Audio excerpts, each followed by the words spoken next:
তার যাবজ্জীবন কারাদণ্ড চাই, মৃত্যুদণ্ডের আদেশ যেতে হয়।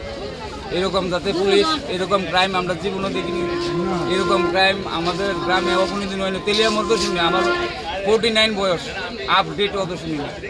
এরকম জঘন্য লোক আমাদের গ্রামে। মহানীপুর ওনার বাড়ি ছিল, উনি এখানে এসেছিল, ফরেস্টার ছিল, ওনার স্ত্রী আর ওনার লাভার মানে এক্স বয়ফ্রেন্ড, উনি ওনাকে গলার চিপে রশি দিয়ে এরপরে ঘুমের ট্যাবলেট ওনার ফাদার এনেছে, মেয়ের বাবা এনে দিয়েছে।